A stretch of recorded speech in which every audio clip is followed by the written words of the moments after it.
Like, I didn't really tap into it till I had Noah. Like, when I had Noah, fuck, dude. The second I pulled him fucking out, dude, it was something. It was a quantum leap. Yeah. Where my heart fully opened. Yeah. Where, like I was saying, like, now I believe that my emotional intelligence, my empathy, my compassion, my love, that's my greatest strength. Right. Because I can connect with anybody.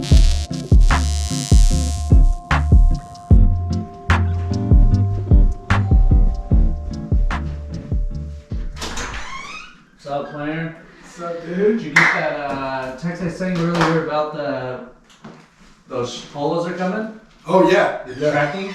So excited, dude. Yeah. Dude, can you imagine if we just wore the same outfit every day? I'm down with that. Dude, like Step Brothers? Yeah. Remember the tuxedos for the interviews, dude? Oh, man. Dude. Oh, I love those shoes, man. Thanks. That's cool. Yeah.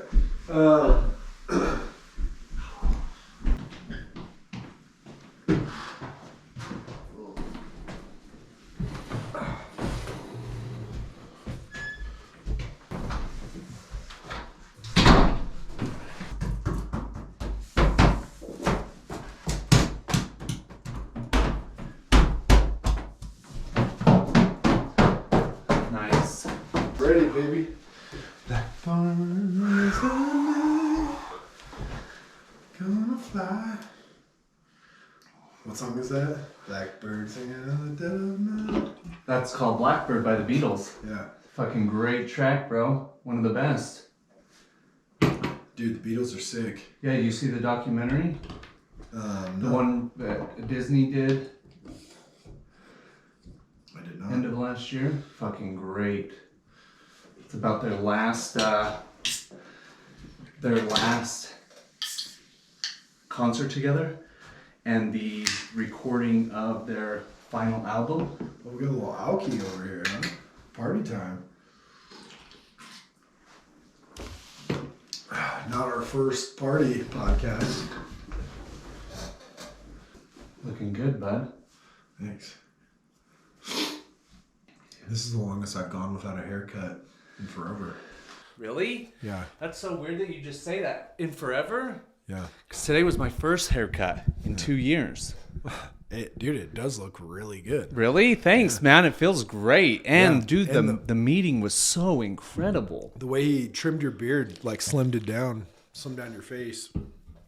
My face must be slim because he didn't touch the beard. Oh, wow. Yeah. Just cut the little split ends or whatever I had going on. Oh. If anything, but What does something like that run? $40. Not bad. But also great guy. Yeah. Because I met him at that party, Brian's party. He seems super cool. So cool, man. Such a cool guy. Great energy, great spirit, into all the stuff that I gotta have him on the podcast. Yeah. In fact, shout out Todd. Big Todd, dude. Nice.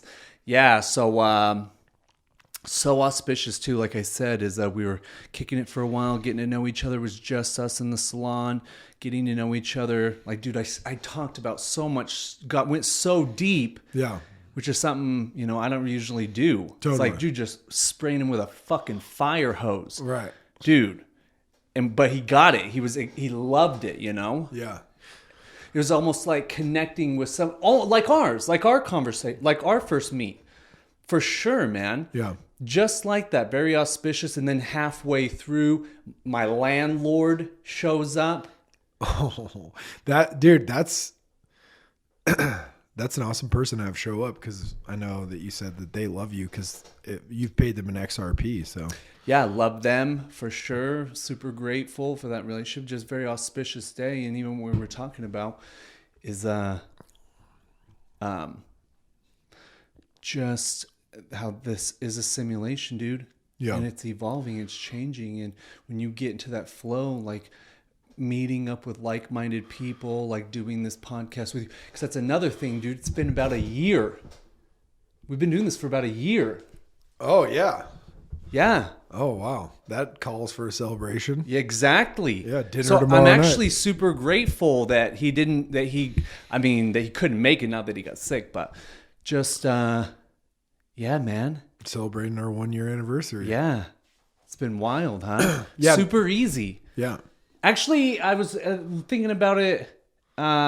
It has not always been easy for me, because like I'm super introverted. Right. So like even the idea of when we were first meeting up and stuff, and like even how the recordings didn't work out and stuff like that, it's because it was a reflection of where I was. Like I was like, dude, do I really want to do this? Like, all this. But dude, the people we've met and coming through, like you just keep doing it. And now the simulation's reflecting back to me again with meeting him and meeting these more like-minded people. Yeah. It's like, dude, just stay on the course. Just keep showing up. Yeah. Just keep playing the game, you know? And I honestly think that, I mean, just even the slight minor mind shifts that you make, it's like you meet the people that are on that same level as you. And when you meet those same people, it's like you both know you're there and you're like trying to push each other to get to that next level. Yeah. So now you have help. You know what I mean? Right. Exactly. Ally. Yeah. Yeah, totally. Whereas like some of the beginning stages, you have no help because everyone's just running around that's on the same level as you, just as lost. But not only that, but when you first get on that trip, when you're really committed to progressing and evolving, a lot of the people that you loved and care about fall away. Mm-hmm. So there's that time of you're alone. Yeah. Because there aren't a lot of people to really connect with and have these kind of conversations and talk about weird ass shit. Like there's not a lot of people. There's more now. Because I mean, look back over the last year for your life personally. Like, think about all the huge quantum shifts in your life. Like you time traveled. I did. The Free Guy experience, watching that movie and then having things click in your own mind, the podcast, crypto, like all these things, all these shifts that have happened in your life personally, you know? Yeah. So now as those things shift, you can see like, okay, if I stay on this road, where's my life going to be a year, 5 years, 10 years from now? Like if you stay stretching consistently. Oh, yeah. Oh, and by the way, like it just keeps getting better. You know what I mean? And I keep finding new ways to stretch out or like work something out. Like I've been using this, the roller ball. I think you've seen it, right? Yeah. On my pec. And I've always kind of kept whichever one, my arm back behind my back and like rubbed it in that way. And like it got to a point where I wasn't really like on the ground with the ball. And yeah. Yeah. When I put my arm behind me and I like rubbed that out to get this pressure out. And shout out Gorilla Zen Blake. Yeah. He's the man. But I put this other arm down now and I'm able to put more pressure on it by putting this arm down. And I like, it got even deeper. You know what I mean? It's like each time I stretch something out even better, it's like 10 pounds has been lifted off of my body. You know, it's like, and sometimes you get like a little dizzy. You know what I mean? Like, do you? Oh yeah. I'll get a little shaky after like a stretch or something. Like I feel like I opened up my body even more. Yeah. And like I'll get like a little queasy or like shaky because it's like, you know, I don't know, a lot of blood's getting to that area, or your chi, as you brought up the other day. Or that makes sense to you? Oh, dude, totally. Because in those areas, like when you release it, it's like learning to use something that you haven't ever had or haven't had for a long time, you know? Right. So it's like, wow, I didn't even know, like my lats were so tight for so long and they still are tight. Right. But every time I work out, it's like all of a sudden my lats are like, oh, wow, I can do different things now, you know, or like this. They were like almost unconscious. Yeah. Unconsciously tight. Yeah. So let me ask you, man, it's because, Ben, that's such a great job you're doing. Because now wait till you go through a portal. Right. So like when I started doing yoga, I practiced with this lady in Hawaii who learned from Patanjali Joyce, who started like the Ashtanga yoga. Mm-hmm. And he taught that to get good, you have to become comfortable in the discomfort. Right. Like that's how you release, is feel like when we would stretch and dude, it's uncomfortable, but you learn how to breathe through it. You learn how to let go. And then when you let go, it goes deeper. Well, you also learn like just adjusting your back this way and like stuck like this muscle that you're building. Because honestly, a lot of people don't know this, but those bottom abs are like the most important thing that to build the rest of your upper body, basically. Yeah. Because if you have no muscle down there, which a lot of people don't because they sit down all day and it takes all that strain off there. If you don't have muscle there, on the bottom, there's a lot of exercises you can't do. Yeah, man. You know, that muscle's just dead, atrophied. Yeah. Dang. Or people are carrying again that tension. Yeah. And another thing too that is huge is like a lot of people don't understand they can't build their ass because their hamstrings are so tight. And I mean, it even goes down to even like your feet, right? Like your feet, if they're hurting you now, instead of walking on the outsides of your feet like you're supposed to, now you're walking with the inside of your feet, and your body or your feet are now pulling the rest of your body center. Yeah, man. Right? So if you take a golf ball and roll that out and then build that muscle in your ankles and your feet back, and it starts pulling you back out like this, and you're able to build more muscle that way because your body's open, right? Yeah. When it's all like this, you're not getting any blood to some of those areas. And that's when you grow the most fat. Yeah, I mean, it's subtle. Because like you said, as people who are sitting for long periods of time or anything like that, you know, you're changing the circulation in your body. Well, and even how I'm sitting right now, like awkwardly like this, This isn't how you're supposed to sit. You're supposed to sit like this. If this muscle gets weak and you're not getting blood to your lower back area, you're also not building your ass. There's no blood to that area. Your ass is basically going to go up in your lower back, you know? So that keeping that proper posture is going to, you know, help you from not gaining weight in those areas. Oh, yeah. That's where people gain weight, is where they have body problems, right? And then they lose that muscle. And then like I didn't have any front shoulders at all because they were completely rolled forward. Yeah. And just through stretching and bringing these back out like this, now I'm able to build all these muscles a lot better. And it's weird, like having a front shoulder muscle now. Like, yeah, wow. My arm feels weird, you know, because it didn't have that. And I never even realized it. I just had like always big back shoulder muscles, never had any front. So when you were playing rugby, did you work out a lot too? Yeah, but I worked out incorrectly. Playing all sports, I worked out incorrectly. Just big, huge, heavy movements. Totally. And I've always been a big body, so big weight has never been a problem. Interesting is, like let's even going back to high school, like the cool thing to do is how much can you squat? How much can you bench? So like you're not building these fine muscles, you're building like the biggest power move, but then all the little stabilizing muscles, balance, shit like that goes out the door, especially now coming into your 30s. It's compound interest, dude, because man, I'm now coming into my 40s, and I mean, man, I remember being 18, 19 in my 20s, like just thinking I was fucking invincible, dude. And now it's like now in my 30s I still worked out pretty hard, but now it's like in my 40s, because I still focused on the power movements and things like that, now it's like the same thing. Creating a new system for moving into the future, you know, like, dude, I don't want to bench press 350, you know? Yeah. No, I don't want to do that. I want to put my legs over my head, you know? Bingo. Yeah. I want to be, because again, going back to yoga, you know, they talk about we store all of our emotional energy in our body. And we don't really have very effective tools, especially in the West, to release that energy. Like that's the name of the game, is we have experiences, we have emotions associated with those experiences, and then it's what we do with those emotions.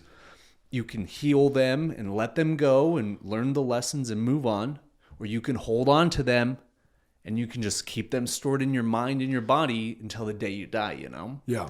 And they talk about it. And it gets worse.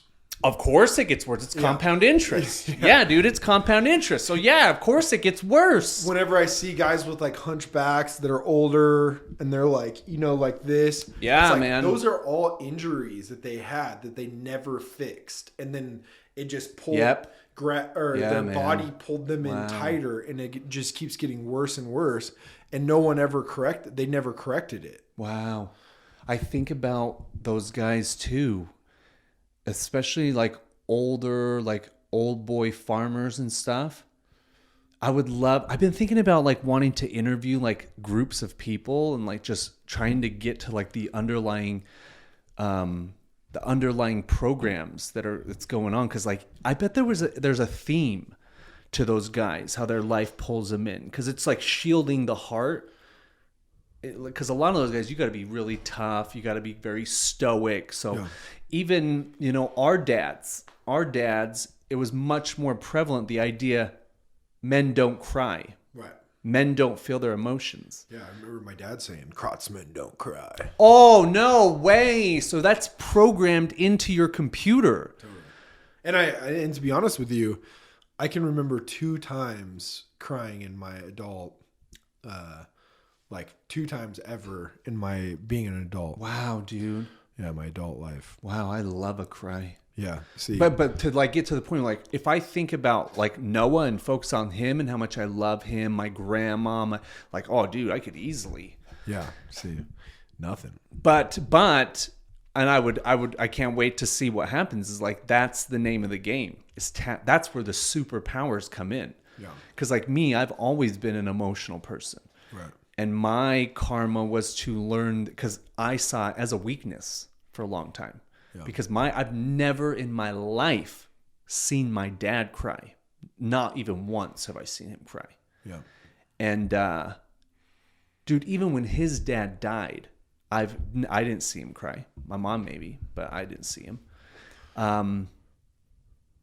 But like that's it. It's our.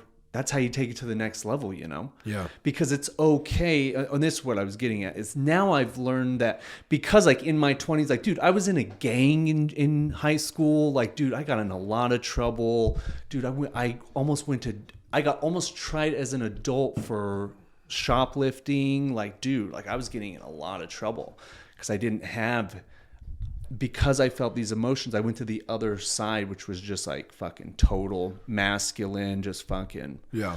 But now I've learned that sometimes it's okay to be like that. Yeah.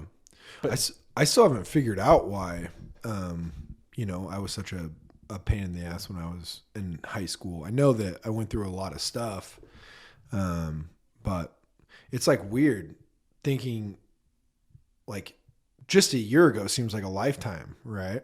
Totally, and dude. That just seems it's crazy because time flies so quick for me. Yeah, but the past seems so far away.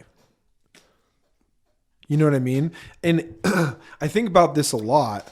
It's like when I was a kid and I was acting out or doing this or fighting or, you know, doing all these things, I never really asked, like, talked to it. Nobody ever really like talked to me about it and was like, right. Hey, that's what I mean. This is fucked up, you know? Right. Like, and even if they did, I don't know if I would have even like thought about it. Yeah. Cause I was basically just in like autopilot. Yeah.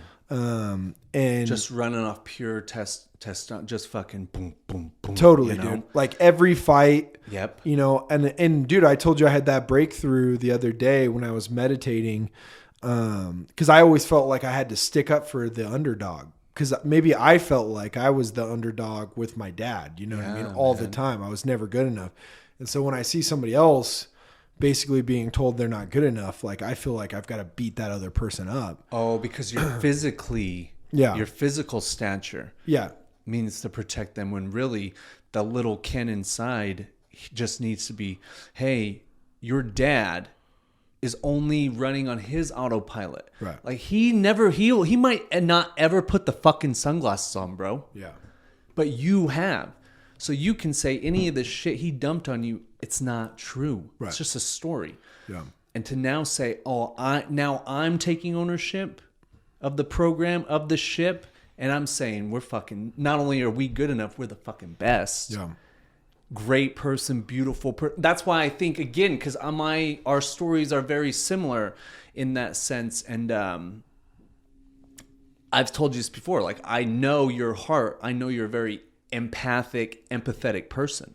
Right. But it's learning how to tap into that. Like, I didn't really tap into it till I had Noah. Like, when I had Noah, fuck, dude. The second I pulled him fucking out, dude, it was something. It was a quantum leap. Yeah. Where my heart fully opened. Yeah. Where, like I was saying, like, now I believe that my emotional intelligence, my empathy, my compassion, my love, that's my greatest strength. Right. Because I can connect with anybody, get them to just open up and just, Yeah. you know? Yeah.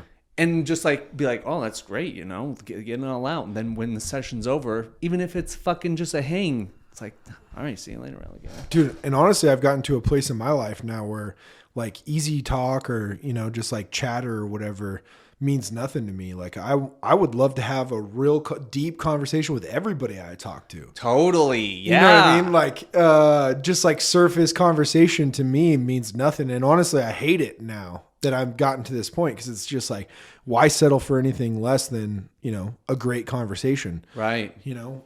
And I think that some people are a little bit like shocked by it, you know, where you like bring up something deep or talk about something deep with just a random person.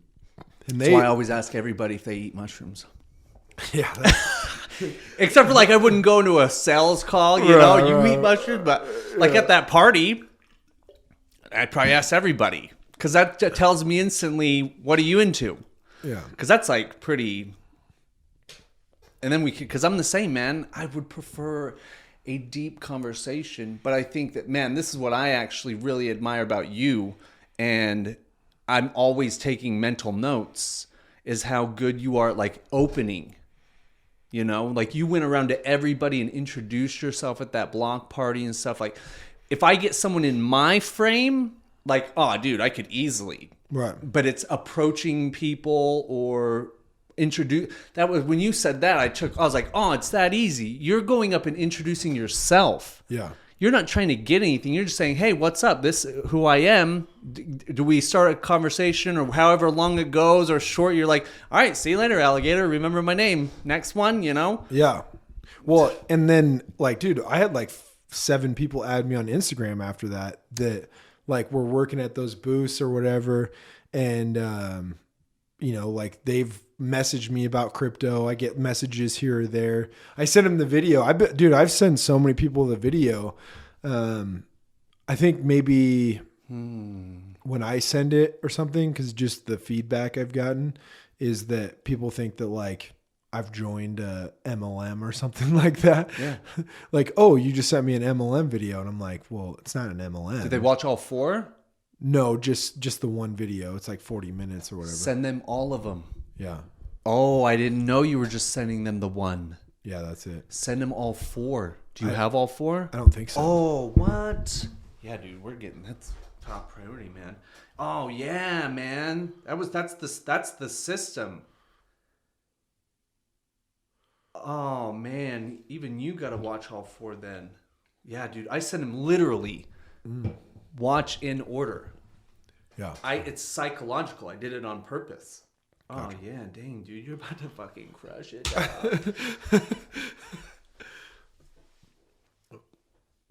But what I was getting at earlier is I concentrated on being the underdog's hero when really the person starting the fight is the one that needs the most help.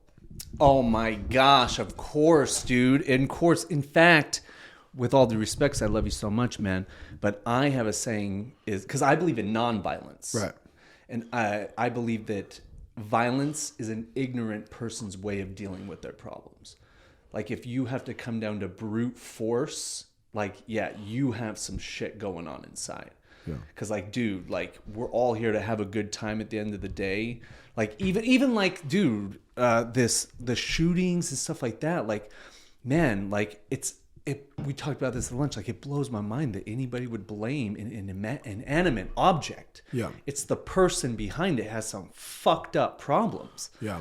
So to get to that level, be it fighting or not, it's like, dude, like, unless it's your job. Well, and I also always wonder, like, I feel like people concentrate on the weirdest things in these situations, right?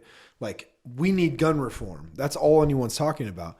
But nobody's asking the question of how an 18-year-old that worked at a fast food restaurant was able to get $6,000 worth of gear because he had body armor. And dude, you have it, and so do I. Yeah. 2 AR-15s. He had $6,000 worth of equipment, and then he also had just crashed a brand new F-250, which those are like what, 65, 70, yeah, like minutes before that. Those are like 65, 70 grand. And they weren't his grandmother's, like some people have tried to tell me. Like, they were his. So, like, where did he get the money for all of that? Totally. And who knows, you know, maybe he had like an OF or something, or I think she or they, them, whatever. I think maybe they had an OF or something, and we just don't know What's about an that. OF? OnlyFans. Like, I'm just saying, like, how would you have the income for that? Making, you know, down in Texas, they don't get it paid as high as we do here. So, you know, $11 to $15 an hour basically at a fast food place. Like, how are you going to buy $6,000 worth of boom boom and have a truck a truck like that? Yeah. I have no idea about these details. Totally. But the same as you're doing, that's where my mind would go, is I'm following the money. Right. Like, I didn't know any of this stuff. So, man, yeah. I mean, it's a weird time to be alive, man. Yeah. To me, like, I have a guy that I follow, one of those, like, guys who I'm always sharing these videos with you. Yeah. But he was talking about MK Ultra. Yeah. And how stuff like this could be tied to that, you know, mind control and things like that, like flipping a switch. Like, I don't know, man, it's weird, and it's going to get weirder, you know, as this old empire. And let's not even look at like different countries. Like, it is already like a one world organization. Right. They just make you think there's different countries and all these imaginary things that they made up. Yeah. They meet every year at summits. Yeah. Yeah. Yeah. I mean, dude, it's all fucking made up. Yeah. It's fucking make believe. Right. And they made you believe it and follow along. And dude, since birth, even since the moment you're born, when they take your foot and put it in the ink, they're taking your soul, the soul of the foot. They're putting it on a piece of paper. You instantly just got into the matrix. Yeah. It's a ceremony, you know? And so they're getting you right from the beginning. And then, dude, probably all the TV shows, any popular TV shows has underlying programming in it. That's why it's called programming, you know? Yeah. Which is weird to me because all of a sudden now you have, like, I always wonder if there's rogue directors and the Matrix just doesn't know that, you know, like you have Doctor Strange coming out, this other new movie, and actually, you mean light worker type, like that are on the other side, right? Like superhero type people? No, I'm just saying, like, the people that are making these films are making them as entertainment. And Matrix doesn't realize it because they're so plugged in. Right. I see what you're saying. They're on our side. Yes, man. And they're creating a new story, a new narrative that's soaking in. Like, I heard this quote a long time ago that was really good. It says that movies are they're stories we create to tell ourselves. Yeah. So, like, we wouldn't even create the story or create the movie if we didn't have the potential to make that a reality. Right. So, like, yeah, people like the Doctor Stranges, things like that, like, it's real, and they're coming out. Like, that's actually my favorite Marvel movies, Doctor Strange. I've since I watched that, I've been like researching the multiverse theory, and dude, it makes total sense. And then today you sent me that video of that guy that said that our body is a solar system. Yeah, dude. And it totally made sense because an infinite amount of solar systems, like, there's only so many genetic DNA codes that they could come up with, right?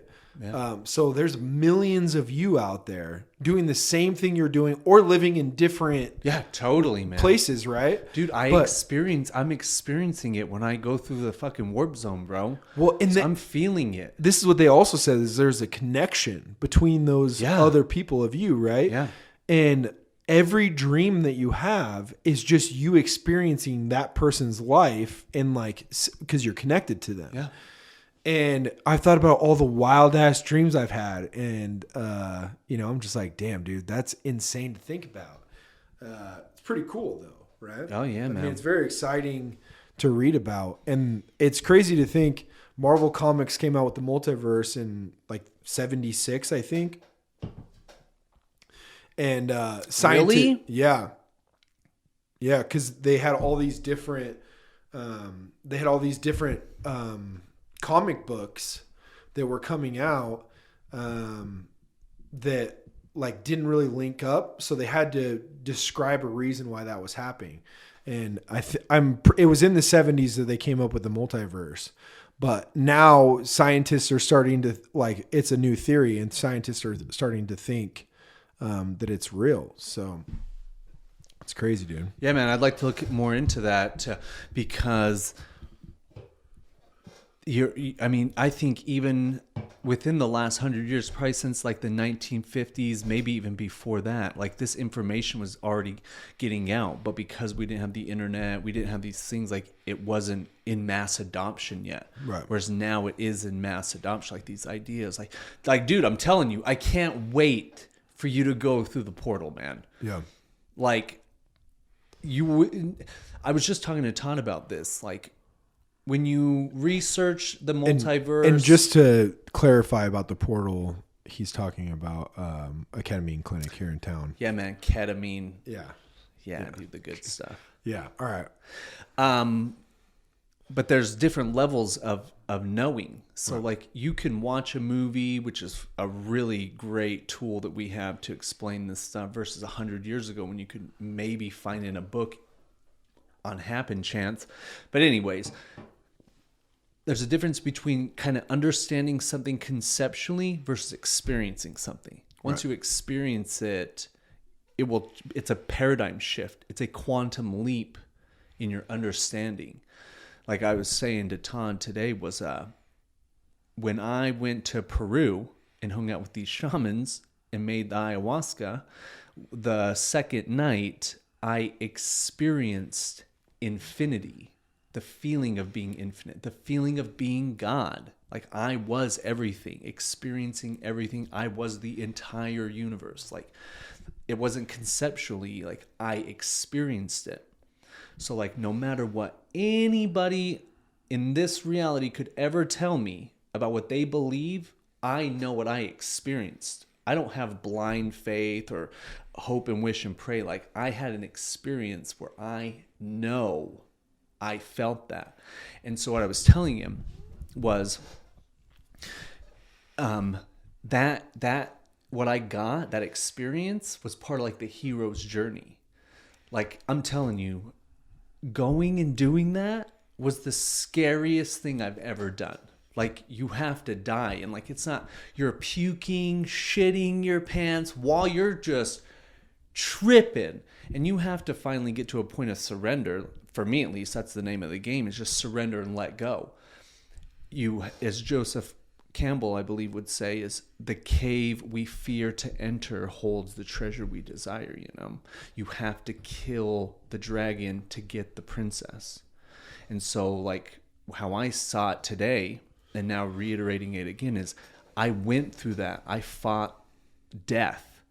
And on the other end, I was given a gift, this experience. I met God. I got to experience God. So it's like I got a piece of armor, or like let's say a talisman or an amulet that I get to wear, because no matter my whole life, like that was a pivotal experience in my life to have that. So it's like no matter what, going through this game, like let's look at like a simulation, virtual reality. I got this fucking award.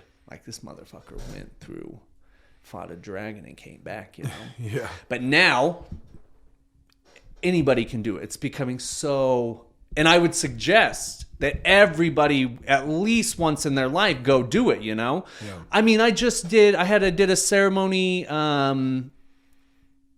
end of February 2021, and I made such a great friend. I hope she's around. Ruth, 81 years old. Yeah. Never had even drank alcohol. Wow. And she went all 3 nights, dude. Damn. Yeah. Just got unplugged. Unplugged, you know? Just Dude, I bet she looked 10 years younger when she left. I mean, here's the thing about Ruth is her energy was so pure. Yeah. Just so beautiful. I mean, just radiated just like beautiful, loving, positive energy. Totally. She owns or was part owner. I don't really know the whole situation of like this Whole Foods organic type of grocery store in Nampa. But again, like her life was changing a lot. She had lost her husband recently, and they had a magical life together, you know? Yeah. And for that to happen, you know, your very best friend for decades gone. And now, dude, having the freaking huevos rancheros to do ayahuasca at 81, dude. Oh my God, Grandma, you gotta do some fucking ayahuasca, lady. Dude, honestly, I wish that my grandma would live life a little bit more, you know? Because here's the deal is she is the most amazing person I've ever met, right? Like she's been through so much that most of us couldn't even fathom. Right? Yeah, man. Like the things she's been through, we can't even fathom. She was born in 29. So, and dude, she's still a spitfire. Like born in America? No. Yeah, born where? Norway. Yeah, dang. Yeah. When did she come to America? I don't know what year. After World War II? She was either 11 or 12. Wow. Yeah, so 11 or 12, came to America. Her mom died on the boat. And then when she was 15 or 16, her dad died. And then she was basically like... a family took her in, but every dollar they spent on her, she had to work off in like the kitchen and cleaning the house and stuff like that. Wow. Until she was 18. So, yeah, I mean, we've never had to deal with that. Yeah, never, ever. And I think she continued to live with them for a little bit after that, picked up a job or whatnot until she could get out and go on her own. But yeah, I mean, honestly, and it's crazy to think she said she remembers when she was working at a diner, which a few years after that got taken out by a natural disaster. I can't remember which one, tornado or this was in, where was it? She told me it was either North Dakota or something along those lines. Yeah. And she said that she remembered 2 very handsome guys came in and, gave her $1 tip. And that was the largest tip she got ever as a server. Usually it was like a penny or... Yeah, dang. It's crazy, dude, to think that $1 was the largest tip she ever got. Yeah, but think like in the late 40s or... This would have been... Maybe she the was born 30s. In 20... Yeah, this would have been the 30s because she was 17, the end of the 30s, 18. the end of the Depression. Yeah. Dang, yeah. Yeah, and then I also heard stories from my grandfather that they used to go steal ketchup packets from like the local restaurant or whatever so that they could have tomato soup. Wow. Because they would mix that with water. Yeah. And make tomato soup. Dang. Yeah, we've never gone through anything like that, man. No, but it could be coming. Yeah. It could be it could a year from now. There was a lot of, because I've been doing a lot of research on what happened during that crash. And there was a lot of guys like leveraging, instead of like paying actual money that they had. So there was it was very inflated already to be. You don't think that's what's happening right this second? I mean, it's way more leverage. People are loaning or taking loans out to, is that what you're saying? Yeah. Oh, I didn't. Oh my God. Have you ever seen the movie The Big Short? Mm-hmm. That's leverage. So that's all still going on. But not only that, but yeah, on the stock market, crypto's so fucking leveraged, dude. Yeah. Yeah, I mean, it's on thin ice, dude, and it's getting thinner every week. Every week. In fact, the one thing I did really want to bring up to Josh was it's so, like, from my perspective, it's how much it's changed since we first met with him. Yeah. The whole market's changed. Yeah. Every market, dude, like, even since we talked to Bryce, things have changed. Yeah. It's changing fast, real fast. And so, man, if you don't have a plan or you're holding on to, and here's the thing for me that I've, over the last couple years, I've really worked on developing is my intuition. Like, man, how many people right now are holding on to, in fact, the buddy he's my mortgage broker buddy. Mm-hmm. They have a house in Eagle, beautiful house, man, beautiful house. But they have about $400,000 in equity. He really wants to sell. She's apprehensive. His intuition is telling him, like, dude, like, get out, because they have a great cabin property house in Garden Valley. Yeah. So he's like, dude, we've talked about he has a plan. We talked about it just yesterday, you know. But again, like, people are afraid to take that move, you know, sell your house and get the equity and lay low and just wait, you know, because we're already seeing it. Man, I just emailed that guy. I've sent you some of his YouTube videos. He does real estate, but he does data type. It's very data driven. And I emailed him today about being on the pond. Oh, nice. Yeah, man, because he's talking about Boise, Idaho, and Salt Lake City lead the nation now in drop prices. Yeah, man. Yeah, it's like $45K per house right now is average. $45K. Yeah. So that's 10% already, because the average house was, I think, around, shoot from the hip, $450,000. So if they're dropping $45,000, that's a 10% drop in months. Like, man, like, again, and I ain't hating, but what I'm saying is when you are emotionally attached to something, you'll go down with the ship. Yeah. Rather than seeing, oh, fuck, we just hit a fucking iceberg. I'm getting off this motherfucker. Yeah. I'm cashing in my chips. I'm buying some gold and silver. I'm buying some crypto. I'm paying off debt. I'm thinning things out because fucking the wave that's coming is going to make 2007, 2008 look like fucking peanuts. Dude, you can't even get baby formula. Yeah. So wait until gas is $10 a gallon. There's no baby formula. Milk starts drying up. Like, shit starts happening. Dude, you're going to the writing is on the wall, you know? Yeah. Yeah. And I don't know what it's going to look like, but I do know that gas is going to hit $10-12 a gallon. Because it's just, dude, the trajectory, if you watch the path that it's already going. And you can also look at, you know, policies that are being changed on the path, right? And you can see when prices go up. And it's just to me,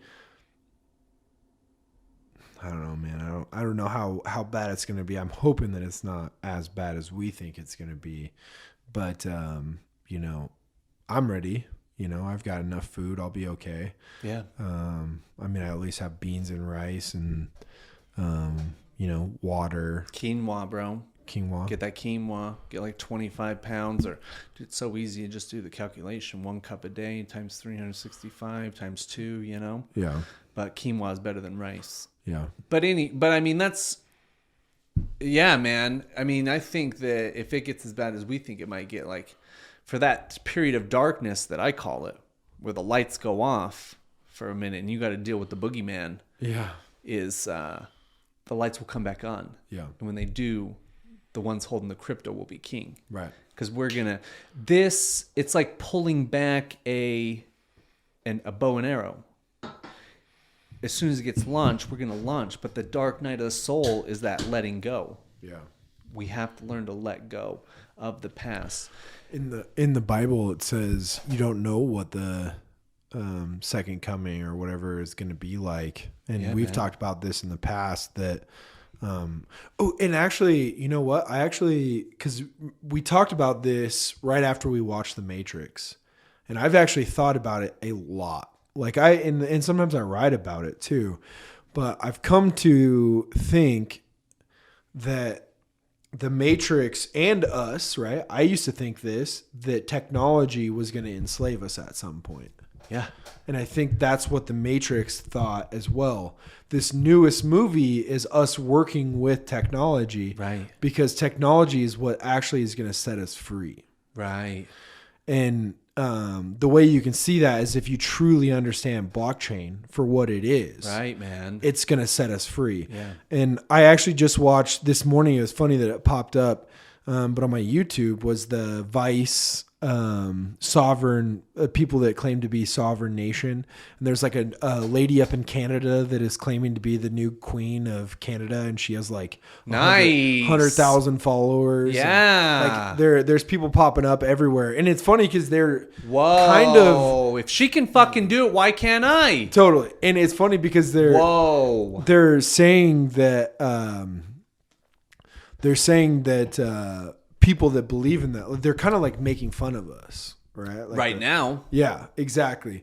But here's the truth is like the only way to be free is not to worry about their rules, right? Yeah. But also like legally, as long as you study it, like you can get around anything. They can talk all the crap and stuff, but I would love to see a follow-up, of these people that get pulled over and they say they're, they don't follow the same rules or whatever that normal people do because they're sovereign. That dude that I sent in his video. Yeah. Dude, he sells license plates on his website. He said when he drives around, he's just got to... Dude, it's just being prepared. It's just being organized in your affairs. That's what he talks about. Yeah. You can't... Being free takes responsibility. Right. Organization. Yeah. So it's like, I'm never trying to argue, but I'm just saying, hey, like, I'm going to actually pull you into my jurisdiction by, hey, if I get pulled over, I've got a contract for you. What's your name? Like, you're trespassing. But people don't do that. They don't even try it. They don't even know. There's probably so many people out that will watch this that have no idea. Right. Because you're just doing what you've been programmed to do. Right. It's not about fighting. I'm not fighting. I'm not arguing, but I'm questioning because this was in that video. The one who's asking the questions is the king. Right. I'm the king of my domain. I was given domain over the land, the sea, and the air. Was I not? By God. Right. It says it right in the book, doesn't it? Yeah. So, hey, if you don't take possession of it, that's the thing. You have to take it. What's yours? It's your birthright. But if you don't take it, then you consent it to someone who will take it. Right. So you just have to ask questions. Just send them in some paperwork and say, hey, I got a couple questions for you. And remember, you work for me. You're a public servant. So if I ask you a question, you have to answer honestly. Yeah. So, hey, I just got a couple questions about a few things here. I actually read the fucking rule book. Yeah. And I just got a couple questions for you. And then they know the rules. So they're going to fucking dick with you and push you around and shit like that. But you just say, hey, yeah, no sweat. Got your letter. But I just still, I get what you're doing, but I got these fucking questions for you. Yeah. Still. So same thing. You get pulled over. It's like, nah, I'm asking the questions. What's your name? Do you have a card? What's your badge number? I'm recording everything. I have you on. So, hey, here's my form. You have to tell me why you're pulling me over. So if you tell me you're pulling me over because I didn't use my blinker, now you have no right to search my car, even if your dog comes, because you can't change things around on me. That is unlawful. Right. So, hey, if I did something wrong, no sweat, just fill it out. Now I have your admission first and foremost. I don't sign any of your stuff. I'm the king. Yeah. So that's what this guy teaches. It's not about fighting. It's just about standing up for yourself. Like, hey, I have the right. You actually do drive for money. That is a part of the job. So you do need a driver's license if you play that game, So for me, something I learned was I'm never trying to create controversy in my life. I'm going to be like Neo, where I can go into the Matrix and kick fucking ass, but really I live in fucking Zion, you know? You know me, I'm wearing the same fucking sweats most day of the week, you know? Yeah. I'm just fucking crippin'. But if I got to go to a party or something like that, I'm putting on a costume and I'm going to the fucking party. But very few people like really know me deep, deep inside, you know? Yeah. Do you ever think that, like, because I still like to get dressed up and I still like to like look good, right? Like this avatar is very important to me. Yeah. But it's like, it's weird because you notice that over time, like that's not important to you, but like you still do it because you're playing a game and you want to level up. And That's why I call it a costume. Yeah. It's just a costume. Yeah. So like all of my clothes, like you'll hear like in fashion, they call it a collection. Like it's a collection of costumes. Like it's not, I don't find my self-worth or my self-esteem in the clothes I wear, the car I drive. Like I definitely don't fucking find it in that, you know? So to me, going back to the Matrix is that I'm the same way. But when I go out and I'm doing a job and I have an intention, like, if I'm going to BNI meetings, how much do clothes cost in the Matrix? Remember that? It's so true. I hate your face. What did you say? How much do clothes cost in the Matrix? Dude, I think about that all the time. Hear me? Yeah. Oh my god, dude. That movie's fucked. Did you get that clip I sent you about, dude? That's the fucking probably the best though, dude. Your seatbelt's broken. What do you suggest I do? Shit is, you gotta watch it if you haven't seen it. Dude, that is just classic, bro. Yeah. Oh man, that's how I see us. I like that. I like living like that movie, dude. All Will Ferrell's movies, like, dude, that's one of my idols, dude. I'm trying to live like that. Dude, he's a woke motherfucker. Oh, man. dude, just have fun and crack jokes and dick and farts. And it's like, dude, why are you taking things so seriously? Yeah. Like, this is a game. It's weird to me when people don't like him. Will Ferrell? Who have you met that doesn't? Dude, lots of What? people. Yeah, lots. Oh, man, get out of town. It's one of my first interview questions when I meet people. Oh, yeah. And That's a if great people one. say they don't like him, then I'm like, all right, well, I clearly can't trust you. Or Bingo. That's a trust question. Yeah. Oh, I don't trust you. Or when people say they don't like South Park. Oh, yeah. The only people that don't like South Park are the people that don't get it. They're not intelligent enough to understand the jokes. And Exactly. We were just talking about that again at Todd's. Here's the thing. Again, going back to those interviews. I really want to. I wish so bad I could have real, honest, truthful conversations with, like, you know, transgender, gay, dude, like we have Richard. We but need to get even him that, on. like without cameras, like deep, thoughtful, honest, empathetic, like not in, because like I feel like people are more honest with a mic in front of them. It's like they just open up. Nah, like, dude, I don't we know. had Maybe. Caleb. Dude, I lived with Caleb for 7 years, and some of the things he said on our podcast, I've never heard in my entire life. But he wouldn't give me his credit card number with cameras. Yeah. So there's that level. There's still secrets that, like, even if you asked me, I wouldn't tell you in front of the cameras, but I would tell you off the camera. Yeah. That's what I mean. Like, yeah, they might be more comfortable to perform, Right. but to really let their skeletons out of their closet. Because the reason why I say we've this heard anyway, some pretty deep things on here that, but like, not that deep. Like, Dude. dude, have you ever been sexually molested? I've never asked someone that. I know, but we got that on here Who? during Caleb's with his dad. I never knew that. okay, yeah, then all right, yeah, maybe we can evoke it. Yeah. But what I'm thinking is, like, if I had, like, one person's not enough. Right. You have to do a study. That's what I'm getting at. Yeah. I wish I could do a study. Because, like, when I see these people who get mad, and that's like the trend right now is, dude, Netflix is dealing with it, Twitter, like all these, when you have these super strong ideals, it comes from a place of hate. Yeah. Hate and anger. And that is like, what's the root? Like, why are you so hateful? Like, what happened? Because they just need a projection.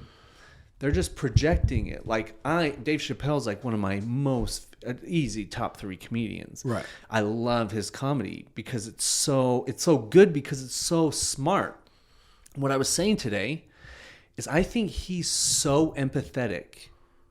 He sends so much love into the world trying to shine light on these subjects. Right. That he's going by the law of polarity. He's going to get so much hate poured onto him, but because his heart and his soul is so strong, like he can take it, you know? Yeah.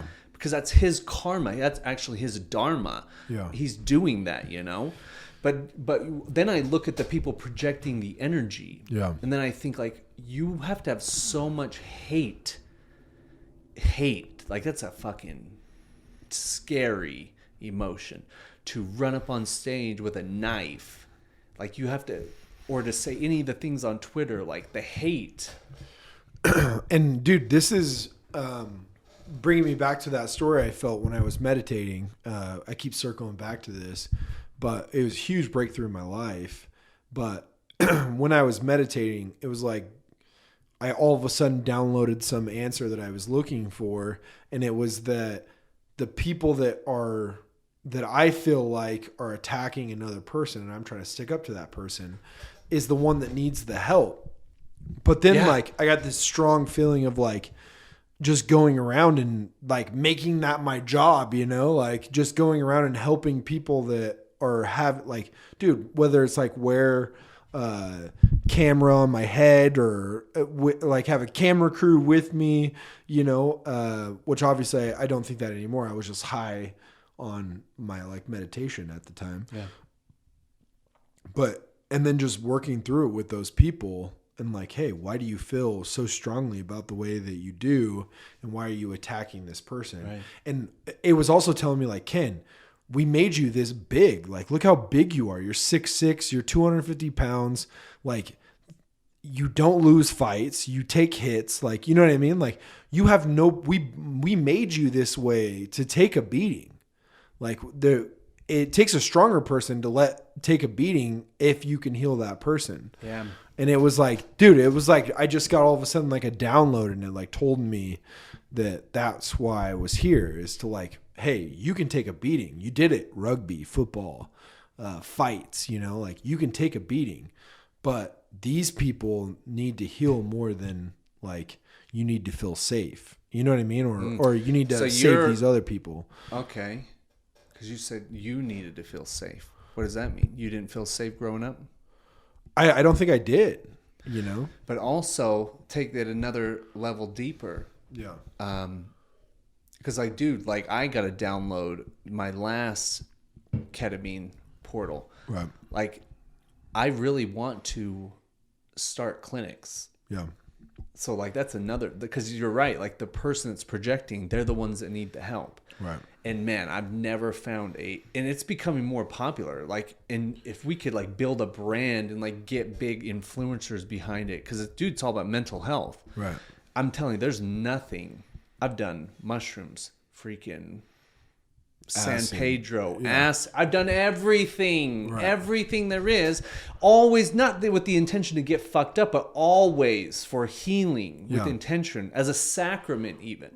And I'm telling you, nothing is more effective, more loving, more pure, more nurturing, more supportive than ketamine, dude. Yeah. To release that energy, because that's the name of the game. I think, because here's the kind of the other download I got about it is, it's all evolution. Yeah. Like think mushrooms and psychedelic mushrooms and the mushrooms on the cow shit and stuff like that. They've been around for millions of years. Yeah. The ayahuasca has only been discovered how to make that and create it. That's only within probably the last 100,000 to maybe 1 million years. But now the ketamine, so it keeps getting better, just like everything else. So like, hey, why go through, if the end goal is to release the trauma and to heal, why would you do something like ayahuasca that's going to make you fucking shit your pants and fucking throw up and just relive all your trauma and all that shit? Why would you do that when you can just go to a ketamine clinic and do a ketamine session for a couple hours? It's all day. You take a day off work, you do it, and you do it 6 times or so over, a month or 6 weeks, but you let it go. Yeah. Because what I found with ayahuasca and with the people that are really promoting it right now is you have to like keep going back. Like that's the name of the game is you got to eventually let go and release it. And like, you got to let go of that shit, Right. So many people are just, what I've found at least, is they're bringing up that trauma with the ceremony. And they know it's there, that awareness is there, but like getting rid of it, healing it, and being done with it once and for all. So that you got to get to a point where you just, I guess that is the maintenance part of it is, going back to make sure once you really scrub the fucking ship. Yeah. Then you go back like maintenance to make sure that thing's cleaned up, Yeah. Every week. We get this body. We go through life for, God, who knows? Ruth's case, 81 years before you clean the ship. But that's also like with your body, though, as far as your chi. There's some people that never realize that they're injured or have injuries. They just let it keep happening, right? But also, the physical body always follows the spirit. Totally. So, like, I see, and this comes full circle, I love that, is that you... As you're waking up and you're going on your own personal journey, you're now having to break it up. Right. As you break it up, you're going to have mental breakthroughs because all that unconscious tightening, it takes up mental and spiritual bandwidth. Right. It's just unconscious, so you don't have to think about it, but you're always fucking back is flexed all day instead of like relaxed and in good posture because your frame is tight, Yeah. Totally different. But again, like we weren't taught that shit, but it was our karma not to get taught. Yeah. Because now you come back full circle 30 years into playing the game, and now you're finding all these ways to break it up, to let go of it, to heal it. Bro, you're how old? 33. 33. Magical year, too. So, dude, imagine 10 years from now, when you're 43, bro, we're going to be fucking partying on the Johnson Palmer. Dude, just coming in, just thinking, bam, bam, bam, bam, bam, bam, Yeah, I mean, dude, I feel like I'm already rich in crypto investments, you know what I mean? Because I know it's going to go up. Yeah, dude, just keep stacking. But we haven't experienced the yacht yet. Yeah.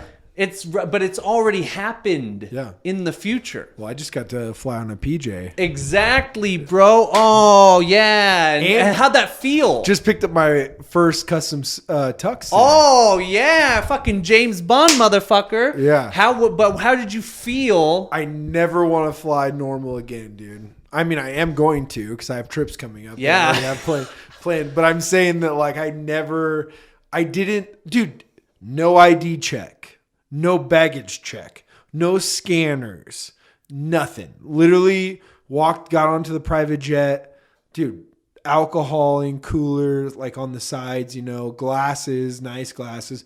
Got to go up into the cockpit, check out the plane. Like, dude, best service of my life. Wow. When we got there, they asked us if we wanted coffee. Dude, Jackson Jet Center is the bee's knees, dude. Wow, man. Yeah, that's the life. Yeah. That's the life. Right. Instead of like fighting with the stewardess or getting told to like move your mask up or just smelling everybody's farts, Yeah, dude, oh, yeah. Just hating life. The 3 kids crying, dog barking. Like, what the fuck, dude? Someone's got a fucking snake on the plane. None of that, dude. Just get on there. You're happy. Fucking having a great time. Nobody telling you to like, I had to go piss, right? I wouldn't piss. Nobody telling me to go sit down. Right. Never wore a seatbelt, which I don't know if I'm allowed to say that on live podcast. But yeah, never wore a seatbelt the whole time. Wow. They're like, hey, please wear your seatbelt. But they didn't like come back and check to see if we were wearing it. You know what I mean? I never follow the rules. Never follow the rules. But yeah, great times, dude. That's what I mean, though, is you got that. You put on that XP. You got the XP. Right, flying like that's a 1% thing. Very few people, unless they tune into the Science of Getting Rich for the 21st Century every Saturday, 10:30 Mountain Standard Time. Best class in the world. Unless they get rich, you know. So you've already experienced something so few people will ever get to experience. Yeah. Riding on a private jet, dude, and oh my gosh, easy on, easy off. Oh, can I get you something to eat? Can I rub your feet? Just got the first custom tux, which again was another level up. Yeah. Because, dude, I don't know what it is, but like, dude, you go to like wearing a suit, period, right? Feels good. Yeah. Like you just feel good, right? Unless it doesn't fit good. Totally. So actually, yeah. But like I'm just saying, like as an 18-year-old, right? None of my suits ever fit great. Right. But when I wore them, you went to prom, you went to dances, you felt great, right? But did you ever have you looked at the pictures? Totally. They didn't fit. It looked like I'm wearing my dad's suit. I look like a fucking idiot. Yeah. Yep. But I'm just saying, like yes. when you're in that moment, you feel like the fucking bee's knees, dude. Yeah. Like, I'm winning the Super Bowl tonight, baby. Yeah. And then as you go on, it's like, this suit's not really hitting it because it doesn't fit me right. Right. And then you go to the next level. Next level is getting a custom suit. Yeah. Dude, like, and my suit guy is great. Like, he's telling me all the little tricks and the little trades, talking about the pockets, telling you about all the French cuffs. and versus... like, dude, that stuff is important. Like, if I was to go to like a big country club and, you know what I mean? Or meet the president or something like that, I know, and he knows that I know these tricks, right? Yes. And that's very important because they're like, okay, this guy's on my level. I can connect with him because that's where we're at. Right. We're connecting with people on our level, talking to them, meeting them. Yeah. You know, you went and got your haircut today. He's on our level, right?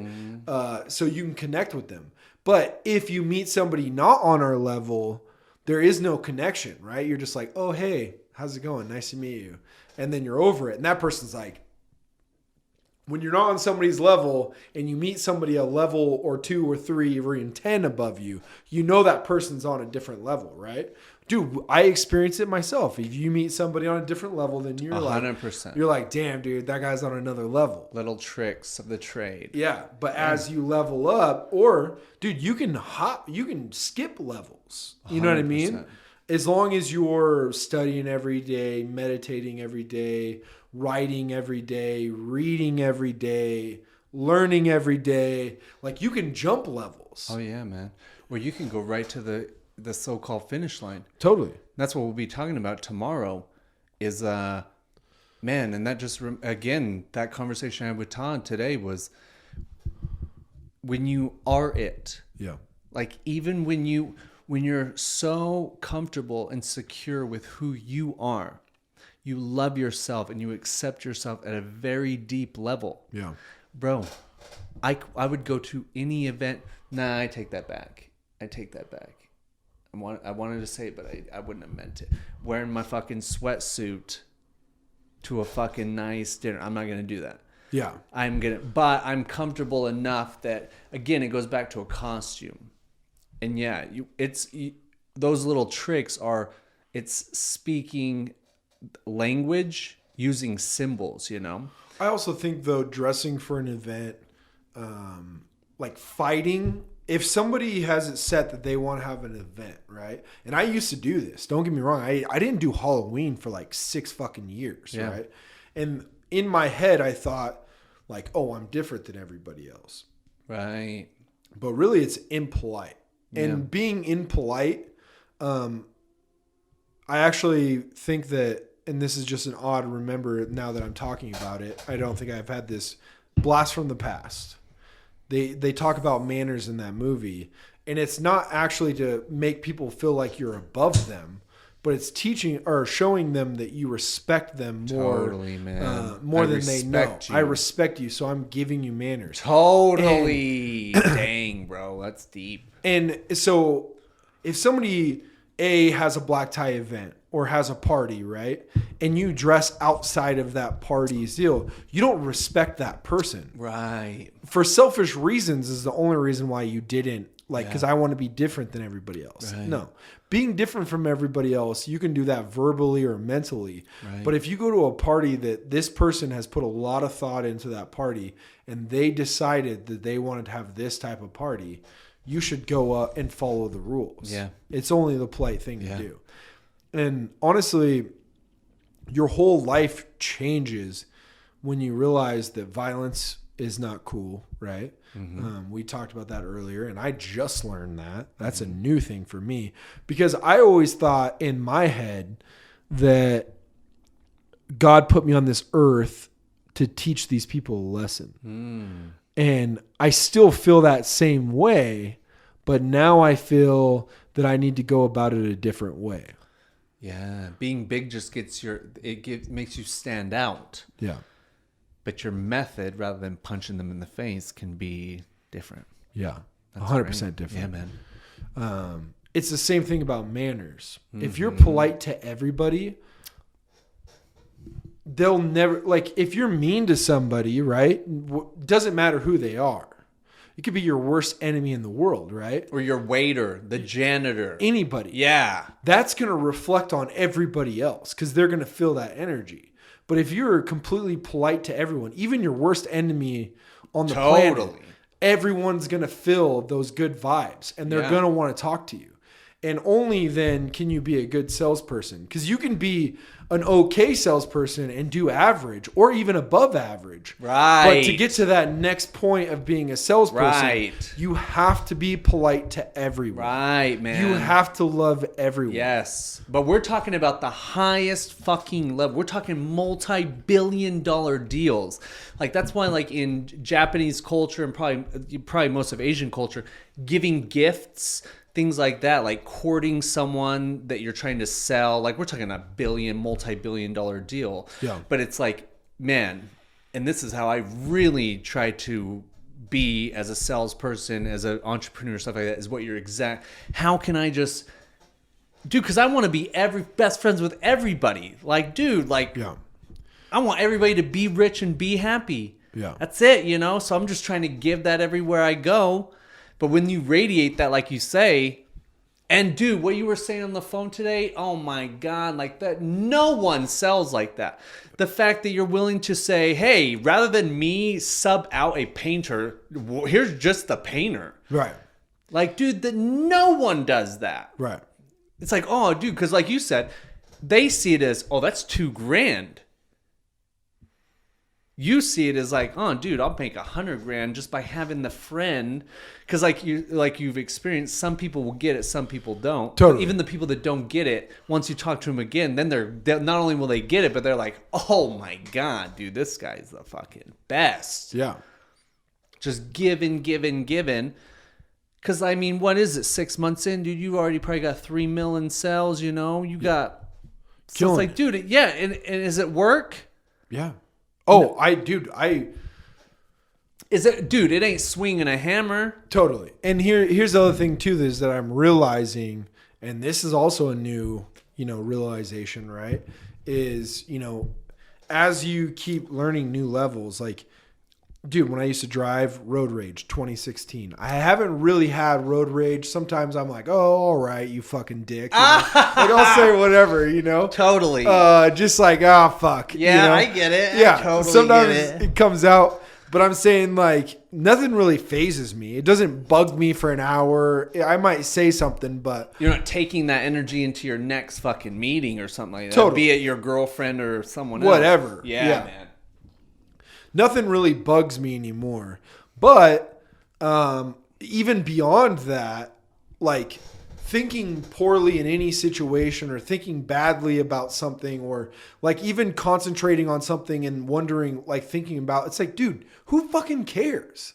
Like, and actually that guy, you sent me the video with the bleached hair and the dark beard. He does like, you follow him now on Insta. I follow him now. Right, I see, because you share his stuff. He's he's great, man. Fantastic. I'm trying to make some videos like his. Oh, dude, me too. Yeah, he's great. Great. Man. I've been doing every single day. I've been doing a blog video, and they're usually like a minute and a half. But yeah, I'm on like day 5 doing that. Bro, that's fucking so awesome. But I'm working on it, right? Yeah, man. But dude, the thing that he said is that not every situation is a fire, right? You just have to change your mentality to think that it's not a problem, that it's just everyday life. It's easy. Yeah, it's easy. Easy. Easy for me to handle this. Yeah, right? dude. And it always is easy once you get yourself in the situation. Right. But it's the part before this situation that is difficult. Right. You know what I mean? When you're in your mind. Exactly. That's the hardest part. Yeah. Right? And then the rest of the week you dwell on the hardest part, which is all just your experience of like you talking to yourself, that inner monologue, right? The actual conversation itself never actually sucks. Right. You know what I mean? Oh, 100%. Like, it's so easy if you actually think about it. But the part that is the hardest for you is just that mental part where you're like, oh, fuck, I don't want to call this person. Right. They're going to say this. They're going to do that. None of those things ever even happen when you're on the phone with them, actually. Right. But you feel that negativity. Yeah. And so just switching your negativity is the story. So go ahead. But switching your mind shift is to think like, oh, this is great that this happened. I'm so happy this happened.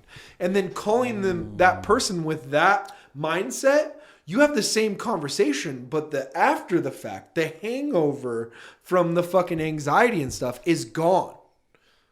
Of course it is. It's gone. Yeah. And that's what I call it now is the hangover of the anxiety. Yeah. Because that's what it is. Yes. The conversations are never really that bad. That's the build-up. And in fact, when you say something and then at the end of that, like, oh, well, if you would have just communicated that with me, I'd be happy. But it's the ignoring me for fucking 3 days that drove me nuts, right? And dude, I've had conversations like that in the past. Of course. Like learning as I go, right? Yeah. And then when you actually just pull the Band-Aid off, you're fine. Totally. But you're now feeling that hangover from the anxiety you have, the draining of your power. You have to rebuild the energy You have to rebuild it up. Because it takes so much energy to replay those things and avoid. In fact, homeboy, I don't remember his name exactly either, but he just had one today. Stress is caused by not taking action on something you have control of. If you are not just... And this goes back to one of my portals recently. Dude, love is the currency. Totally. So, dude, it's like I'm never trying to argue with someone. I'm always like, hey, what's going on? Just tell me what's going on, and then we'll deal with it. We'll find the solution.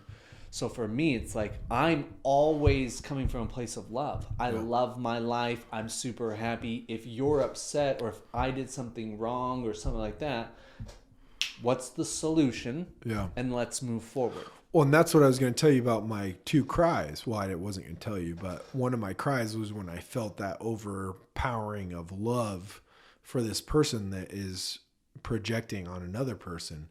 Wow. Like, I love that person. I love everybody. Yes. And I always have. You know what I mean? And, yeah. And totally. Like, that's why I'm projecting my pain and trauma onto that person. Wow. And now I realize that like I need to help this person. And dude, if they punch me or whatever, they freak out, whatever happens to them or whatever happens to me, I'm fine. But you got to be a good enough fighter that it's very rare that they hit first, dude. Yeah. I've been in a few fights. Yeah, and anybody that's good is the first fucking throw, dude. Yeah. But speaking of, dude, where can we go watch the fucking fight tomorrow?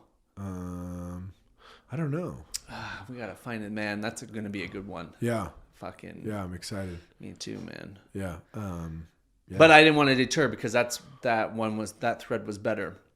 Yeah, no. And dude, honestly, we've talked about it on and off there as a thing, but you said about that love, love is the currency. Yeah, if you just give that in everything you do, it will fucking dump on you. Yeah. And then you'll realize, because that's what I'm going through right now, especially since I had that download, is giving it is just like you have trained yourself to go into your mind and play out these stories, because as a salesperson, you got clients that call you back, and you've had some in the past that have called back and want to cancel, and that doesn't feel good. And trying to sell them, resell them, creates anxiety, which then associates anxiety to any time a client calls you.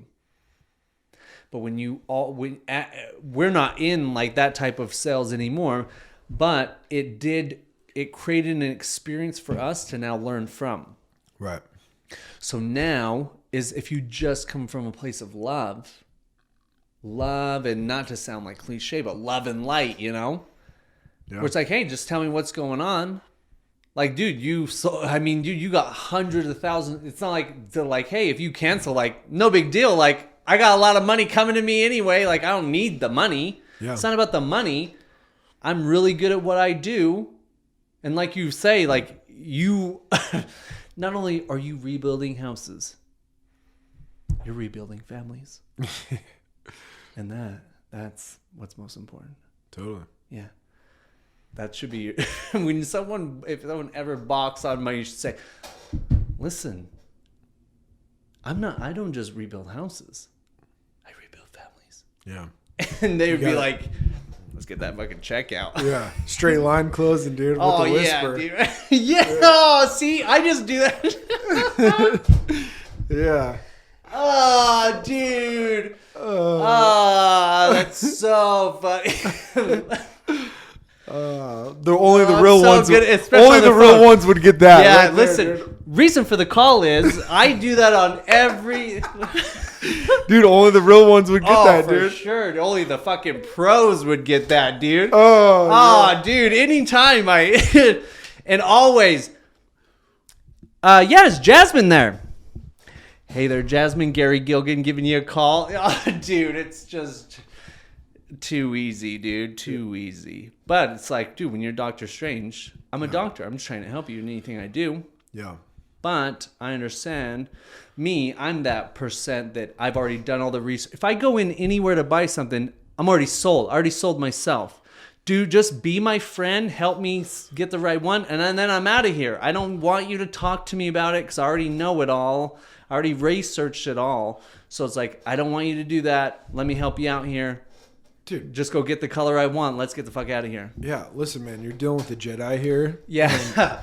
Yeah, I already sold myself. That's how good I am. I already sold myself. Yeah. I'm here to give you some free fucking money. Yeah. Today's your day. I'm a lay down. Lay down. Oh, dude. But just don't give me any of the shit. Yes. Yeah. Like, it's like the only thing, if I go into any like store, clothes or dude, Gucci, Louis Vuitton, anything, it's like, I don't even want, I already know what I want, what I'm getting. Here we go. Let's get out of here. And hey, I might spend a little bit more money because you might talk me into it. Yep. But just don't give me any shit about it. Or if you show me some shit that matches what I'm getting, especially, that'd be for the best. Totally. Because I already know one thing I'm getting. If you can show me the shit that goes with that, that I didn't see. Totally. Yeah, exactly. Yeah, dude, I bought 2 shirts today when I got my tux. 2 custom shirts. He talked me into it. Oh, but nice, man. He's my friend now. Right. Yeah.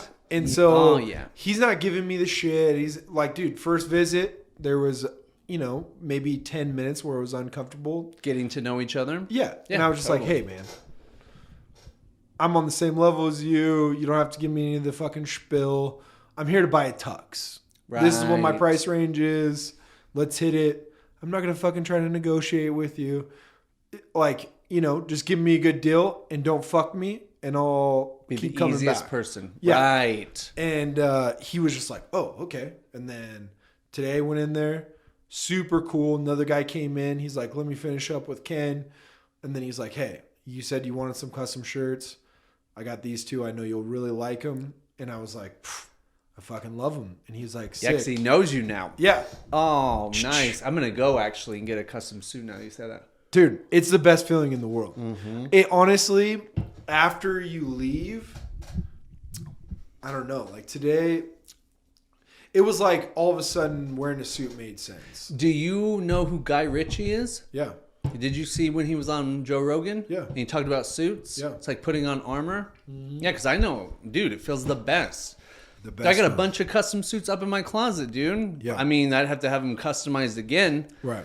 But it just motivates me to get to that level because, yeah, dude. Well, dude, like my whole life, most of my, up to 25, right? I wore clothes that didn't fit me. Right. Because I didn't shop big and tall. Then all of a sudden I leveled up, started wearing big and tall, right? And then I grew my hair out, was like, oh, because people told me that I had to have short hair. I had to, be clean cut, be clean shaven, and wear a certain amount of clothes or certain clothes to be a good salesperson. So then I went in my rebel stage where I grew my hair out and I was wearing fucking flannels, t-shirts, cowboy boots, fucking jeans. Didn't give a shit, right? I went like total rugged. rebel. And I still sold a shitload of stuff. Yeah. And I was like, ha, I told you guys. But dude, you're going out there looking like Joe Dirt's big brother. Joe Dirt's and slanging. Dude, are you kidding me, dude? You might be. You're in the top 5, bro. Dang. I don't think I'm top 5, but I mean, in my list. Yeah. Dang, because that's incredible. Going out there looking like Joe Dirte too, and crushing it. Yeah. Whoa. And Dang, then, man. That's dude, impressive. I remember I got super high and I woke up from a nap and I fucking had all my hair and my fucking beard and I was just like overheating. And so I made the decision to cut my hair. And now I have, this is 3 weeks I've gone without getting a haircut now. Longest I've gone since I got that cut. Usually I go every week or every 2 weeks. Yeah. But I need to go get a cut. But I'm leaving for vacation on the 4th, so I'm going on the 2nd. But yeah, I mean, it's weird how like cutting your hair, cleaning your fingernails, getting a pedicure, pampering yourself, right? Yeah. All of a sudden adjust your train of thought of like, I am not worthy of these things, to now like, dude, I deserve all of this shit. Yeah, man. I've worked hard and this is great. Why would I ever, like, there's nothing masculine about not getting pedicures or manicures. Right. Right? Like, most of the guys that I meet that are that way have fucking bitch titties and fucking, you know what I mean? Like, yeah.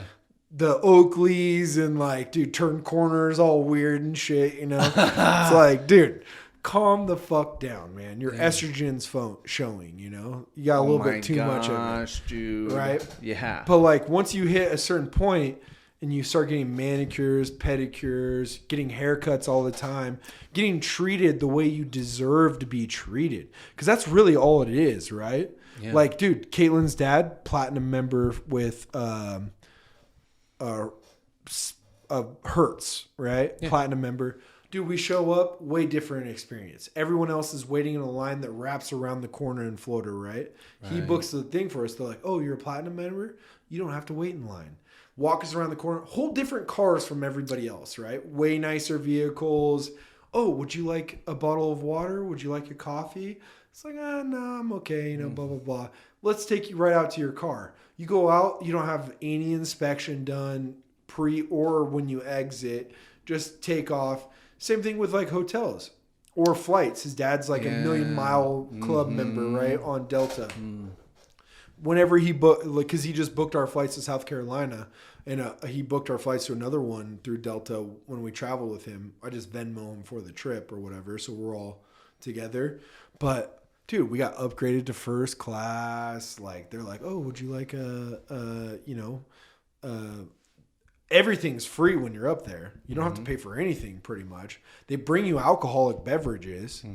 Dude, and there is, we're talking $900 right now or $800 for a regular flight, $1,200 for first class, right? It's not that much of a difference. Nah, I would pay that all day. Yeah, way different better experience. Steve Harvey, did you see that clip of his where he says fly first class? Fly first class, because then every time you'll always go back to that. Like, dude, I flew first class to Hawaii. I had a fucking bed. Yeah. I fucking slept. So, dude, I mean, yeah, once you do that, you're like, oh, dude, I'll do what it takes to keep it going so I can keep this going, because it's way better. Well, then you fly PJ and... oh, dude, yeah, get out of town. Iowa, if you were to fly from Boise, you're talking like 4.5 hours minimum. Yeah. If you have a connecting flight, like 6 to 8 hours. Yeah, right? dang. It's a long trip. Yeah. PJ, hour and 56 minutes, dude. We're landing. What? Yeah. Hour 56? Yeah. Holy shit. Yeah. Wow. Yeah. no time at all. And dude, so comfortable. Whoa. So comfortable. So comfortable. Yeah. Dude, you're in a lazy boy. Pretty much. And it moves around wherever you want to go. You're freaking talking to this guy, talking to this guy, you're getting a blowjob, you're doing all this. Oh my gosh, dude. Yeah. Yeah, we got to get one. Yeah. Yeah. Dude, they have a plan. I don't know if you knew about this. They pitched us on it when I was there. Who was the company? Jackson Center. They sell jets. Oh, yeah, okay. What do they got? What's the... It's like 9 people, but like you don't know them. You just sign up with them. It's like $150K a year, basically, and you're a part owner in this jet. It's like a timeshare. You get to use it a certain amount of times, and then all you have to pay for is like the fuel or something like that. Right. And so if you need to go somewhere, but you might be on the plane with 9 other people. Yeah. But what if you aren't? What if you pick a trip that like, hey, I'm going to Vegas. Oh, I'm going here, but then there aren't other. Can you bring other people with you? Yeah. As many people as you want. You can charge them whatever money you want to charge I would them. like to look at. I've looked into some of those in the past. It's been a long time. Yeah, $150K. Yeah, I mean that's not bad. Yeah, and But how many flights you get? well, it's unlimited. It can't be unlimited. So you get like one or you Even get one like a month. If at $120,000, one a month is $10,000. If you got one a month, that's $10,000 per. no, you're missing it. You can go as much as you want to. You just have to claim the time, but you have to pay for the gas still. Right. Okay. So that 150 pays for the pilot, pays for your portion of the plane, but then you have to pay gas. And just to give you an idea, they told us gas for them was $6 a gallon for jet fuel or whatever they use. And you use about 200 gallons an hour. So our trip to Iowa, you're talking basically 2 hours, so 400 gallons. Yeah. At $6. We did the math. It was like something. $2,400 or something Right. like that. So like that's not bad though. You know what I mean? To not have to it's go not through all bad this at all. shit. You're talking a third of the trip. If you're going on at least one trip a month, Yeah. that's a great deal. Yeah. Dude. Yeah, man. We got to get that Yeah. soon. Yeah. We need to be doing one podcast / vacation every month. Right. Where it's just even a long weekend, dude. Friday to Monday or some shit like that. Yeah. Dude, that's so attainable. Yeah. So attainable. Yeah. Oh my gosh, dude. But dude, what a great trip. And in fact, I think they're called like legions or letters or something like that. It's a Dutch town. So all the architecture is after Dutch that I went to. Pella, Iowa. In Iowa? Yeah. Dutch influence. Yeah. Huh. Huge Dutch influence. Everywhere Really? you went. Yeah. When The whole was it town. established? I don't remember that. Huh. But a lot of Dutch, right? Interesting. Everybody in town has a Von something in their name, supposedly. Wow. But they have a Danish or a Dutch bakery there, dude. Best food, like best little like treats, pastries I've tried since I was in France. Yeah. Like, so good, dude. Oh my god. Yeah, and the feeling they had inside of them, it was great. I brought like a whole box back because they gifted us with a box, and I gave it because I had like 3 of them, and then I was like, dude, I'm gonna get fat in like one day, so I brought it to my softball game. Yeah, and I was just like handing out the rest of it. Oh, and people nice, dude. Not a single person was like, I don't really like this. They were like, oh my gosh. Killing it. Yeah, killing it. Oh, man. When did you go to France? My dad was stationed in Germany.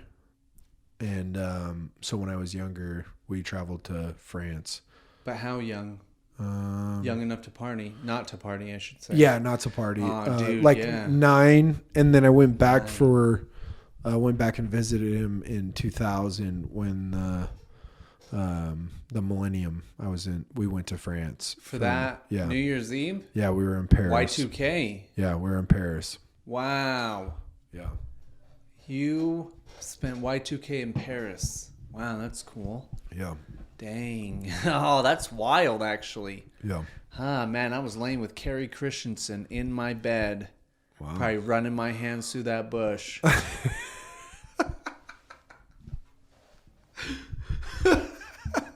For real. It's all about the bush. Yeah, man. Yeah. But oh my God, I remember that vividly. Because the whole hype around it, like the whole world was going to end. Yeah. Oh, dude. Dude, yeah. best movie we were that making came- love when it came in through. I was like, dude, I want to make love through it. Best movie that came out, End of Days, during that time with Arnold Schwarzenegger. I don't recall it. Oh, dude, the best. What? Yeah.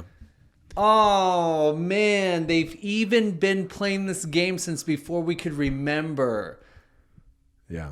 Because to make that movie End of Days right before this Y2K, all this, they wanted to make you think scary, scary, scary, you know? Yeah. Even the freaking Terminator's making Dude, End this of game's Days. been going on forever. Yeah, that's right. They're putting like LSD in the water and, dude, all sorts of stuff. Like they have documentaries out and stuff. And it's crazy. The CIA has said that they did a lot of sketchy shit in the 60s and 70s. And people are just so plugged in that they don't think that stuff happens today. Yeah, or you know what's weirder is people will look at the Nazis and say, you guys are really bad. You were doing experiments on kids, doing all this crazy shit where it's like, you know that they're doing the same stuff right fucking now. Yeah. Like what you're saying, like, I do believe that Nazi Germany experimented with putting fluoride in the water. Yeah. They do that right fucking now. Still, your own government does that right now. Yeah. So like, it's just weird how when you are culturally programmed. Because remember, I pledge allegiance to the flag is no different than Heil Hitler. Right. It's no different. Yeah. It's just a different gesture and a different affirmation. Mm-hmm. So it's no different. Well, and also, they were putting people in gas chambers and killing people in the street, which is a little different, but that's that still could- happening today in different countries. No, America has done that. Yeah, I guess that's true. They have. Yeah. So it's like, dude, Vietnam, South Korea, all these different, Afghanistan since 2001. Yeah. So it's like, that's what I mean. See, even they still got you to think that they are still doing that today. But because they got you when you were a kid, when you were born and they took your soul, they owned you. You were now hypnotized into the matrix. Yeah. The key that you are going through is becoming dehypnotized. Right. You have to unhypnotize yourself from it's all been a lie. Yeah. It's all been a lie. Right. Because the person that conquers or the empire that conquers rewrites the history. So guess what? Guess what they tell the people in China? China's the best. Always has been, always will be, and everybody else is a motherfucker. Yeah. Same in Russia, same in Ukraine, same in Middle East, same in Europe, same in India, Africa, everywhere. We're the very best. No one else is the best. Yeah. But it's weird, man. It's all crumbling because the money. Like we went full circle. Follow the money.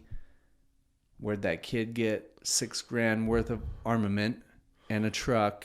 Same thing. Like, dude, when you get it, man. The whole money game, it's all a fucking charade. It's all a fucking, that's the ultimate fugazi. Dude, It's a fucking fugazi. And then, I don't remember when I watched, someone was joking about it, saying, dude, when you're so fucking plugged in and asleep, and man, I'm not even going to say it, but you got to get good at doing the bleep soon. Dude, when you are so programmed, you don't see that they even tricked you because you don't ask questions, that you're paying tithing. Taxation is tithing because it's voluntary. But you've been programmed to believe you're not a good citizen, you're not a good American, you're not a good person if you don't pay your taxes. Which I still needed to write that letter. Oh, of course. But it's all social programming. That's what I'm saying. Because isn't it weird? This was something I was thinking about when our conversation was. I saw something this morning on AOC selling her Tesla. Yeah. Because our boy Yeah. Musk. Did you see what I posted? changing. No, I didn't. I watched this I video shared talking it. hellish shit. Where it's just showing like these obvious. He's been trolling her, man. Yeah. Well, I shared that, and then underneath the share, I put, looks like somebody's gonna get a great deal on a Tesla. Yeah. Because, dude, here's the other thing too: is not only is she gonna sell it, but she's gonna sell it for a premium. I doubt she'll sell it. Yeah. That's all smoke. It's all and mirrors, fugazi. man. Yeah. Because here's the thing. Guess what, AOC? If you want a electric vehicle, they're all billionaires. You dumbass. Yeah. Every car company is a multi-billion-dollar company. Yeah. And whether you want to believe it or not, the people that run those electric car companies, they're thinking like Elon Musk. They were all inspired by him. Yeah. Because he was the first of the market. Yeah. That lady. I don't really get into that stuff, but I saw that and I just like had to, and I went down that rabbit hole like, oh, dude, he straight trolled her. Yeah. Dude, what a genius. Dude, those Why are you flirting with me? Dude, Yeah, that was the best. my gosh, dude. Because she said that shit to somebody else, or the Republicans or whatever. Why are the Republicans flirting with me? Oh my gosh, dude. Yeah, that lady. I mean, all of them. Man, I think it was this book maybe not. I don't remember. Someone that I listened to even this last week. I do want to say it was Osho, but he says anybody that even gets into politics, it's a narcissist. Yeah. They are always seeking power and control. And so it's like, it doesn't matter who it is. Right. They are all coming from a consciousness of control, insecurity, deep insecurity, where you need to rule the other people, especially when all the rules are fake. Because who does someone think they are to think, I can tell you what to do? Right. I don't care if it's Trump, Biden, anybody that thinks I'm the savior, I'm God, you have to do what I tell you to do, that is deep insecurity. Right. Deep karma, Mm-hmm. But they don't even, the hardware doesn't even support the software. Yeah. So we just got to wait, man. We just got to wait. Well, and I truly think about the 19,000 people that retired from the IRS last year, right? Praise their souls. Yeah. Yeah. Dude, who is going to go work for 50 or 60 grand a year to not work from home, right? To have a shitty job, but because of the good benefits, it's like, who are those people? Like, I don't know anybody that cares that much about benefits, or I guess I do, but I don't, And there's so many other more enjoyable jobs that give the same benefit. Right. So for me, like, I'm with you. Like, that's a fucking dying. That's the thing. Like, I did, though, just yesterday at my church event, one of the guys I taught or work with, he just got offered a fantastic job making like $250K a year. And he's to work for who? I don't remember like who it was to go work for, but he's currently a probation officer for minors. And he's like, but it's not really what I want to do. I feel like what I'm doing right now is God's work. And I'm like, dude, you are working for the empire. You have a chance to set yourself free and triple your money. And it's outside of that field of work? Yeah. Oh, all right. Yeah, for sure then. Yeah. But he is having a hard time because he wants to stay working for the empire. But maybe in his line, if he does see that he's helping people's lives, then yeah. If you're helping people's lives and helping other people become better, even within the empire. It's like that homeboy, I don't know if you saw it in the more recent Star Wars, who was a stormtrooper who woke up. Right. So yeah, he might be woke. He might be like a Trojan horse within the system, Yeah. There's a lot of those. I don't think that's the case. Oh, all right. Yeah. I think he's like very much a rule follower, He's like, oh, you have to follow all the rules in the book. Oh, so he's not really about helping the kids. No. He's just about like making sure that they stay good. Or Follow the rules. rules. Yeah. Interesting. Yeah. Okay, I see what you're saying. Yeah. Yeah, He's making sure people follow the rules rather than become a better person. Totally. Ah, I see it. Yeah, dang it. But he's our age. There's a lot of people like that out there. Yeah. Yeah, man, just still hypnotized. Yeah. Oh my gosh, yeah, follow the rules. Fuck rules, especially when they're fake rules. Like the rules are don't kill, don't steal, don't fucking do fucked up shit to other people. Other than that, that's a fucking bullshit ass rule. Fucking pussy shit, dude. All these other fucking things, taxation, regulation, suck a dick. Dude, and it's all follow the money, right? Like Always, dude. Yeah, people who's always getting tell paid me to make I'm those the bad rules? I'm the bad person. But you still they still put red dye in food, right? All the time. In fact, Subway in some countries isn't even allowed to open up in their country.